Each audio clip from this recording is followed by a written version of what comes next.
there are many historical religious leaders who had the misfortune to live in an era before bullhorns. But they found a way to get their message out. I think that had he the technology to do so, the historical person of Jesus would have used a bullhorn. And so in that spirit, we're going to start this morning with a story from the Gospel of John in the Christian New Testament. This is from John chapter 5, verses 2 through 9. It's the story where there's a healing fountain. And we're Unitarian Universalist, so you can experience the story as a metaphor. I believe in you. Here we go. In Jerusalem, near the sheep gate in the north city wall, is a pool with the Aramaic name Bethsaida. It had 5 covered porches and a crowd of people who were sick, blind, lame, and paralyzed sat there. A certain man was there who had been sick for 38 years. When Jesus saw him lying there, knowing that he had already been there a long time, he asked him, "Do you want to get well?" The sick man answered him, "Sir, I don't have anyone who can put me in the water when it is stirred up. When I'm trying to get to it, someone else has gotten ahead of me." Jesus said to him, "Get up, pick up your mat and walk." Immediately the man was well, and he picked up his mat and walked. So this fountain, in Aramaic, Bethsaida, we use the word Bethesda. Right, this fountain of Bethesda in the ancient Near East, in Jerusalem, had mythology that surrounded it that Jesus's followers would have known about. Right? It's sort of like the backstory that everyone knows, that you and I don't know because we are not, in fact, Jews living in the ancient Near East. And that is that once a year, a heavenly being comes down and stirs the water. And that whoever gets in the water first, after it has been stirred by the angel, is miraculously healed of all that ails them. And customers 2 through 99, better luck next time. And so when Jesus finds this man who has been waiting for 38 years, he says, "Do you want to get well?" And the man says, "Yes, of course I want to get well, but I can't walk, and no one will put me in the fountain to be healed first."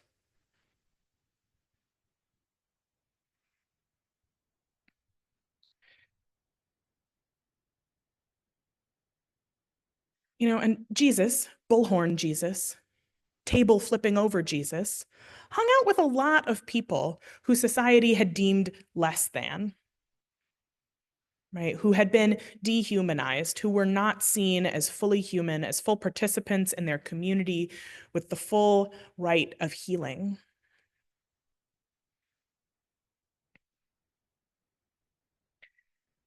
And the group ACT UP that I talked about during the Wonder Box was a group of bullhorn wielders, of disruptors. They really refined the art of a style of protest known as a die-in, right? Which is a protest that protests the excess death, the unnecessary death of people living with HIV and AIDS who were denied access to care, who were denied access to research dollars to fund research about their condition, and who particularly were denied access to the normal pieces of ritual around death. Visits from their loved ones, visits from a clergy person, an officiant to do their funeral. Right? That they're like all of those things. I think one of the most telling, right? Because they were just denied, right? Funeral homes wouldn't work with them. Especially in the early days of the AIDS epidemic in the 80s. There's a reason that you may be familiar with, there's an AIDS memorial quilt. It's often brought to protests. And right, every panel on the AIDS memorial quilt is 6 by 3. 6 feet by 3 feet, which is the size of the average grave plot. Meant to be a memorial to those who weren't able to be memorialized in their own time and the way they deserved.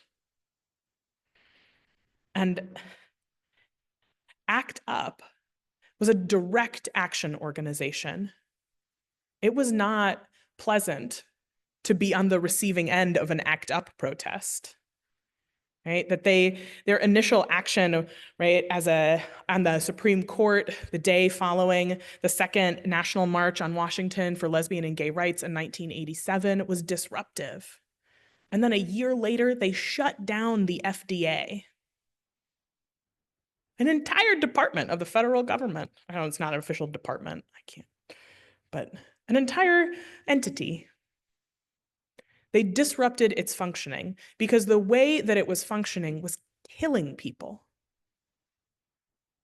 Right? The way that it was functioning was denying the reality of people who were living with HIV and AIDS, and was denying life-saving research dollars to those people, because most of the people who were living with HIV and AIDS were gay men, trans women, people of color, poor people.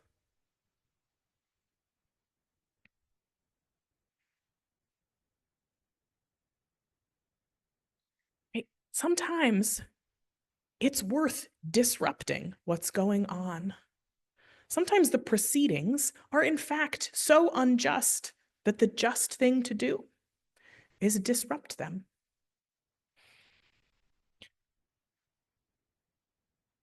The story from the Gospel of John, where Jesus goes to the pool of Bethesda and tells the man, like, you're healed, pick up your mat and walk.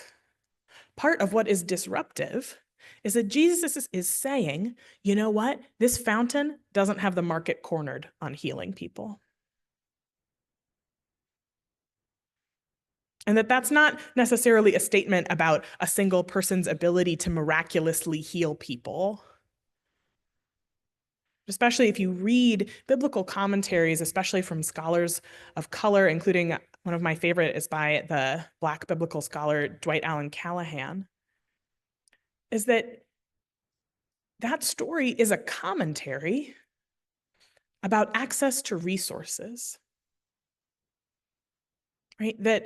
And how many of us can think, if you think in your mind's eye now about an important resource that there is restricted access to? There's no shortage, right? You could think about housing. You could think about healthcare. You could think about a documented immigration process. You could think about healthy food. You could, right? Like, there's all of these different resources that are essential for life. And we live in a world where access to them has been restricted and is seen as scarce. And sometimes it's literally scarce. I think anyone who has tried to find a new doctor, right? You're like, I literally just want an appointment with a physician. And they're like, well, see you in 6 months. Hope it doesn't get urgent between now and then. Or people who need housing. I think that if you've never encountered the world of access to affordable housing, you would not understand how long the wait list is for any sort of meaningful help around accessing housing. Even just that there are wait lists to get a shelter bed.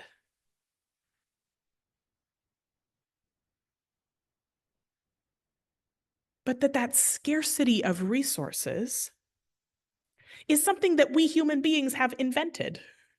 Like many things, like money, right? We invented that. And so our problems with it are regrettably our own doing.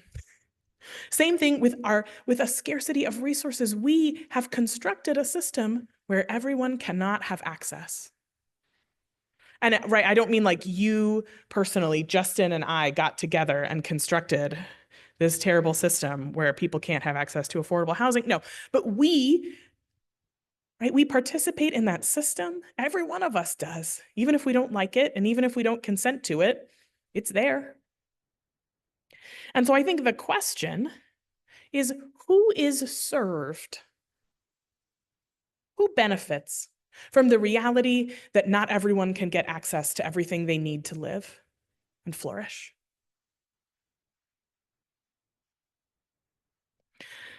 A funny thing that happens is that the story that directly follows this one in the Gospel of John is that Jesus feeds the 5,000 on a mountainside. Right? That first we see him say, this fountain, it doesn't have the market cornered on healing. And when people get together, we should feed them.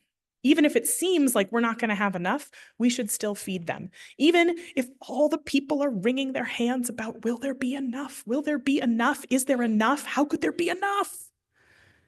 And that the message of the story is, there's enough.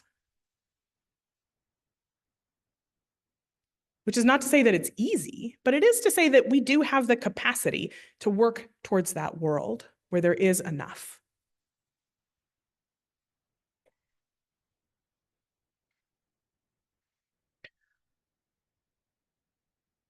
I first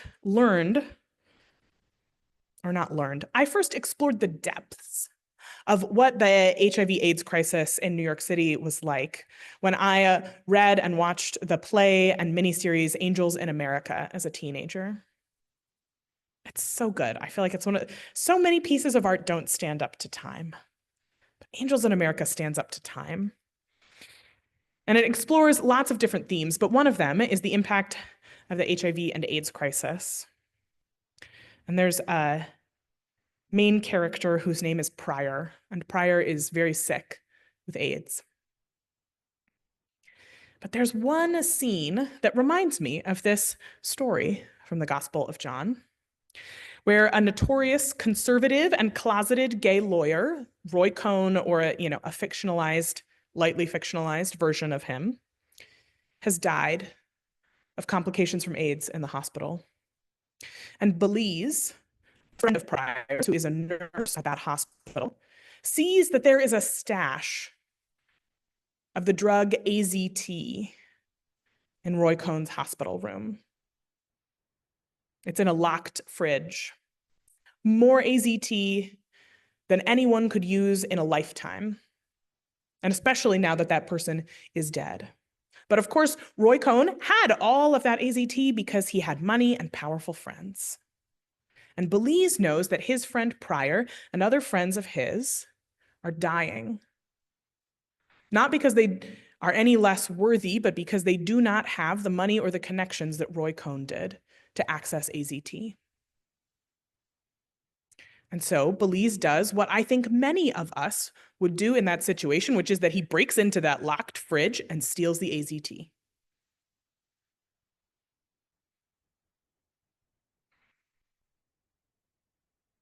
It seems out of order that I would stand here and say, like, yes, to steal that was the right thing to do. To disrupt things is the right thing to do. To get in the way is the right thing to do. To shut down the FDA is the right thing to do. To stage a die-in on the steps of the Supreme Court is the right thing to do. That's not to say it's the only thing to do, but I would say that sitting by and watching unjust systems take their toll on our loved ones and our friends and our neighbors, I know and you know, right in your heart of hearts, that sitting by and watching an unjust system take people's lives is not the right thing to do.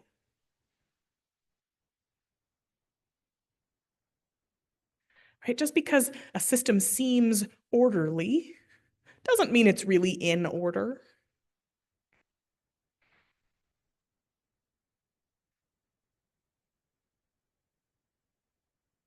And in these instances, right, I think about it as, right, it's disobedient, it's disruptive.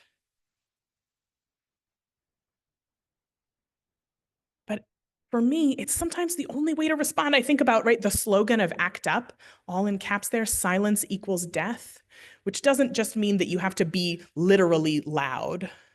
That's not the only way to be disruptive. But that to let things go on as they are will cost people's lives.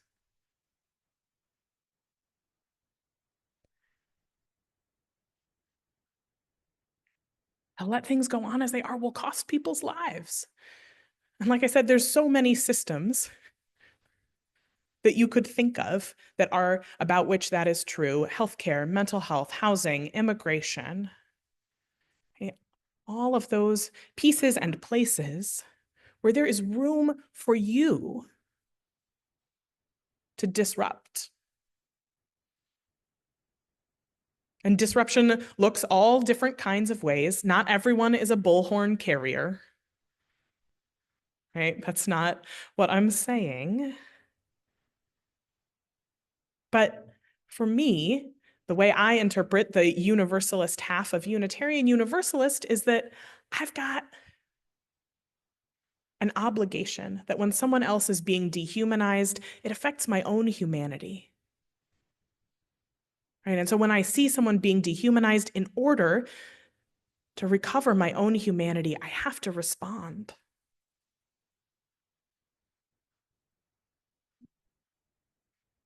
In the epilogue of Angels in America, set 5 years after Pryor's initial diagnosis with HIV and AIDS, we see Pryor, Belize, and 2 other friends in front of Pryor's favorite place in New York City's Central Park, the Bethesda Fountain, which is this beautiful, glorious stone angel, bigger than you could ever imagine. Right? She's come down to trouble the waters. And Pryor turns to the audience and says this: "The fountain's not flowing now. They turn it off in the winter, ice in the pipes. But in the summer, it's a sight to see. I want to be around to see it. I plan to be. I hope to be. This disease will be the end of many of us, but not nearly all. And the dead will be commemorated and struggle on with the living. And we are not going away. We won't die secret deaths anymore. The world spins only forward. May ours be a faith that refuses the deadly silence, that helps spin the world forward towards justice, that doesn't allow dehumanization to continue unchecked. May the history that we receive on World AIDS Day call us to spin that world forward. May it be so. Amen."